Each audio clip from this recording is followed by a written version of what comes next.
এত আনন্দ করছিলাম ভুলেই গিয়েছিলাম যে আনন্দের পরে কিন্তু কষ্ট চলে আসে মানুষের জীবনে।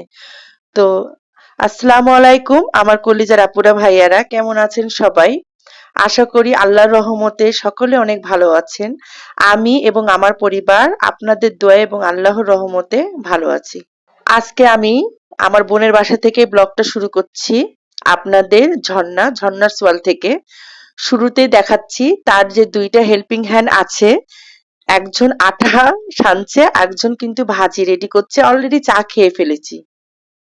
আর কষ্ট হচ্ছে এজন্য যে কালকেও কিন্তু আমরা অনেক আনন্দ করেছি। আর এখানে দেখছেন আমার ছোট ইহসান বাবাটা, ও এখনো ঘুম থেকে উঠেনি, যেহেতু কালকে সে বৃষ্টিতে অনেকক্ষণ ভিজেছে বলে তার জ্বর চলে এসছে, মানে গা একটু কেমন ম্যাচ ম্যাচ করছে সকাল থেকে। মানে সে একটু মন মন মরা হয়ে আছে, তারপরে আমরা হয়তো চলে আসব, এতে ওর মনটা আরো খারাপ। ভাই বোনরা মিলেমিশে একাকার হয়ে গেছিল, ভুলেই গেছিল যে তাদের সময়টা কিভাবে চলে যাচ্ছিল। আমরাও ছোটবেলায় এরকম ভাবে খেলাধুলা করতে করতে ভুলেই যেতাম যে আমাদের সময়টা কিভাবে পার হয়ে যাচ্ছে। আমি আমার ছোট্ট বাবাটাকে নিয়ে ওর পাখির কাছে চলে আসলাম আপনাদের মাঝে আরেকবার শেয়ার করতে। যেহেতু এর আগে যখন দেখিয়েছি তখন পাখিটা কথা বলছিল না, কিন্তু এখন হঠাৎ করে পাখিটা খুব জোরে জোরে ডাক দিচ্ছে। ছোট বাবাটার কিন্তু এই পাখি পাখি দুটো কিন্তু তার ফ্রেন্ড।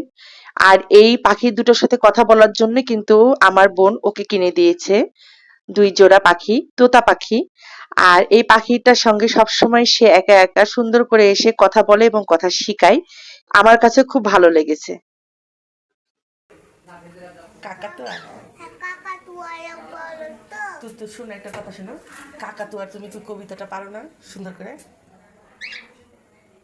কাকাতুয়া কাকাতুয়া এরা তো বাঁশি বাজায়। না, একটা ছড়া আছে না, ছড়া ওটা পারো না? ধরেছে যে বাইনা কাকাতুয়া, কি বলে না ওটা, কি পারো না তুমি? কাকাতুয়া বলা হয়, চাইনাতে পাওয়া যায় কাকাতুয়া। হ্যাঁ, একটা পাখি, এগুলা একটা পাখি, সেটার নাম বলে দেখো তোমার পাখি আজকে কি সুন্দর করে ডাকছে, দেখো। কিন্তু শুনতেই পেলেন পাখিগুলা কি সুন্দর করে ডাক দিচ্ছে। আর বিশেষ করে যখন সকাল সকাল পাখিগুলো উঠে ডাক দেয় তখন খুবই সুন্দর লাগে। যেমন আমাদের কোরআনের যে ধ্বনি আমরা যখন ছেড়ে শুনি তখন এত সুন্দর লাগে, ঠিক পাখিদের ডাক কিন্তু ঠিক এরকমই লাগে। তো নাস্তা আমাদের অলরেডি মানে রেডি হয়ে গেছে। এখন আমার বড় বোন বলছে সবাই চলে আসো আর একে একে নাস্তা খেয়ে নাও। তো অনেক সকাল সকালে কিন্তু আমার ছোট মেয়ে নাস্তা খেতেই চায় না, ও কোনো মতে নাস্তা খাবে না। তা আমি বললাম যে কিছু না হলে একটা অত্যন্ত খাও। তার আগে আমরা এখানে চা নাস্তা বিস্কুট খেয়ে নিয়েছিলাম, যেহেতু পুরনো একটা অভ্যাস আছে চা খাওয়ার। এখানে রুটি নাস্তা রেডি হয়ে গেছে, এখন নাস্তাটা খেয়ে নিব।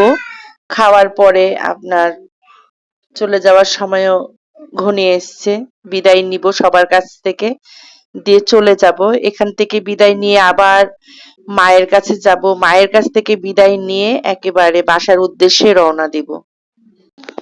ভালো লাগছে না, যেহেতু মা অসুস্থ, কিন্তু যেতেই হবে। ছোট মেয়ের পরীক্ষা চলছে, চলাকালীন কিন্তু আমি মায়ের এখানে চলে আসি। এখন যদি না যাই, টিচার আসবে মেয়েকে পড়াতে, কারণ ওর অঙ্ক পরীক্ষা আছে। আর তারপরে আবার আরো ২-৩টা পরীক্ষা বাকি আছে। আর বাসার না থাকলে সবসময় একটা টেনশন কাজ করে। আমাদের গ্রামের বাসার ওইদিকে এখন প্রচুর পরিমাণে চোর চাট্টা ঘুরে বেড়াচ্ছে। গতকালকেও কিন্তু অনেক আনন্দ করেছি।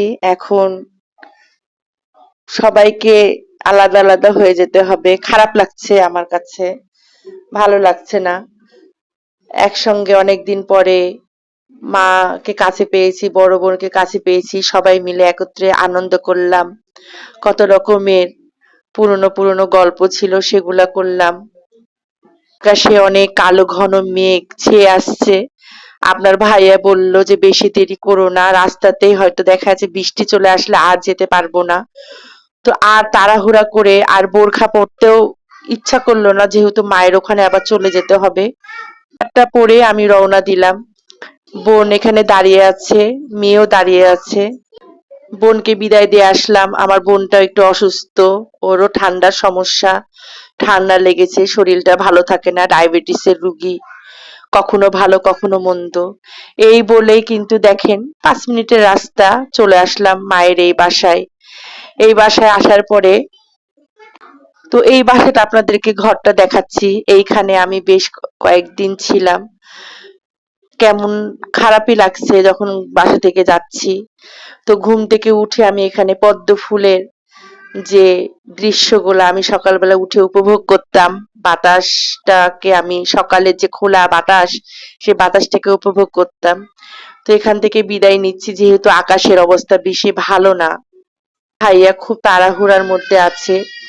মাকে একবারে বিদায় দিয়ে এখন রওনা দিয়ে দিচ্ছি। তো যেভাবে হোক মাকে ছেড়ে যেতে খারাপই লাগছে। মাকে বললাম যে 2-3 দিন তুমি আমার ওখানে থেকে আসো। তো বলছে ঠিক আছে, তোমার আপু একটু সুস্থ হোক তারপরে যাবো। তো এই বলে কিন্তু আমি বিদায় নিয়ে বাসার উদ্দেশ্যে রওনা হচ্ছি। তো আজকের ভিডিওটা কিন্তু খুব কষ্ট লাগলো, কষ্টদায়ক। বিদায়ের বেলাটা খুব খারাপ লাগে।